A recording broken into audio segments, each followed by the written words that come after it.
अब हम कोशिका के महत्वपूर्ण कोशिकांग केंद्रक की बात करेंगे। केंद्रक जो है कोशिका का महत्वपूर्ण कोशिकांग है जो कोशिका की समस्त जैविक प्रक्रियाओं पर वो नियंत्रण रखता है।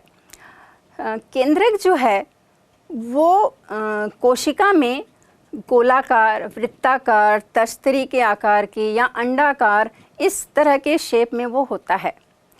वैसे तो प्रायः हर एक कोशिका में एक केंद्रक होता है, लेकिन कुछ ऐसी कोशिकाएं हैं जिसमें एक से ज़्यादा केंद्रक भी हो सकता है। जैसे कि आप ये चित्र में देख रहे हैं, ये मसल सेल जो हैं यानी पेशियां हैं, पेशी कोशिकाएं हैं, उनमें जो है एक से ज़्यादा केंद्रक पाया जाता है। और कुछ ऐसी भी कोशिकाएं हैं जिनमें ये केंद्रक एब्सेंट भी होता है, जैसे कि लाल रक्त कोशिका में। केंद्रक की जो खोज है रॉबर्ट ब्राउन ने 1831 में की थी।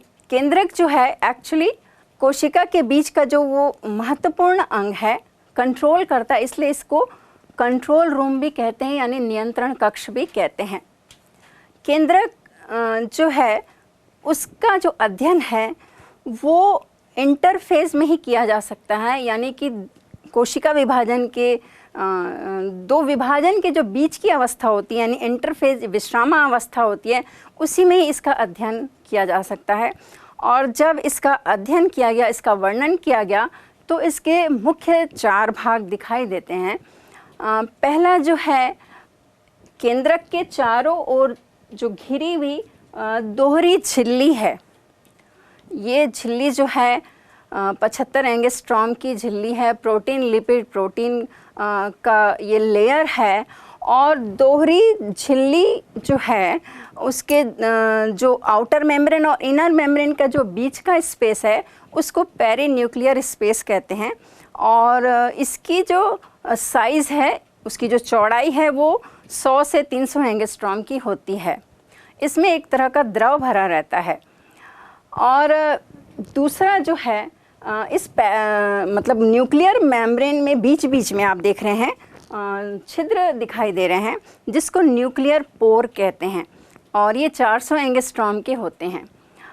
जो केंद्रक की जो झिल्ली है वो भी सेमी परमिएबल यानी डिफरेंशियली परमिएबल मेम्ब्रेन होती है, जिसमें महत्वपूर्ण अणुओं और आयनों का ही आवागमन जो है कोशिका द्रव्य और केंद्रक द्रव्य के बीच होता है।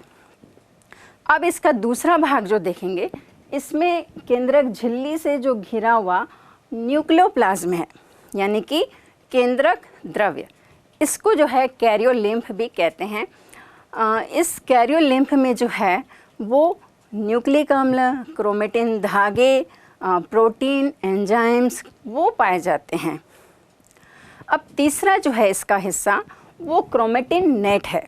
जब कोशिका को स्टेन किया जाता है यानी अभिरंजित किया जाता है, तो स्टेन करने के बाद जब उसका अध्ययन किया जाता है तो उसमें ऐसे छोटे छोटे आपको ये जालिकानुमा जो धागे नुमा संरचना दिखाई दे रही है, वो धागे का जाल पाया जाता है, जिसको क्रोमेटिन नेट या क्रोमेनिमेटा भी कहते हैं।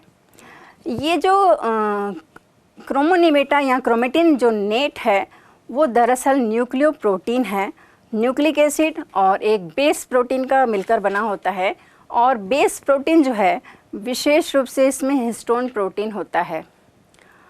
क्रोमेटिन जो नेट है वही जो विभाजन के समय संघनित होकर छोटा और मोटा हो जाता है, जो क्रोमोसोम का निर्माण करता है।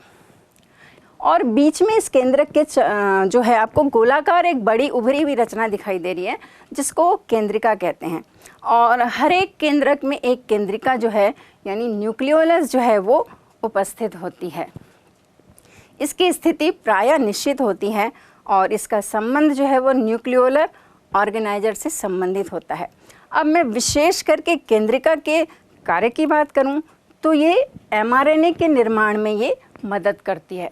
और दूसरी बात, जो लक्षण हैं, लक्षण मतलब कि एक पीढ़ी से जो दूसरी पीढ़ी में जो जाते हैं, उन एक पीढ़ी से दूसरी पीढ़ी जाने वाले लक्षणों के लिए ये जो है मध्यस्थता का काम करती है।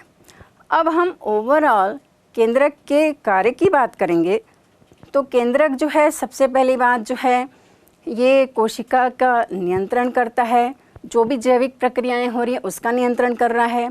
कोशिकीय आरएनए का उत्पादन में सहायक होता है, जो प्रोटीन संश्लेषण के लिए महत्वपूर्ण है। और जो है केंद्रक जो है, केंद्रक में चूंकि गुणसूत्र पाया जाता है, ये जो हमने क्रोमेटिन नेट की बात की थी, ये क्रोमेटिन नेट जो है सेल डिवीजन के समय क्रोमोसोम बना लेगा।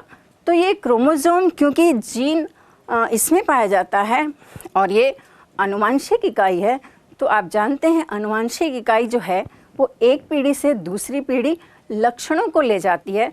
तो इस तरीके से भी जो है केंद्रक जो है वो बहुत ही महत्वपूर्ण है। इस तरीके से हम देखेंगे तो केंद्रक जो है वो कोशिका का महत्वपूर्ण कोशिकांग है। इसकी संरचना और इसका स्ट्रक्चर और इसके कार्य के बारे में हमें ज़रूर बहुत अच्छे से पढ़ना चाहिए।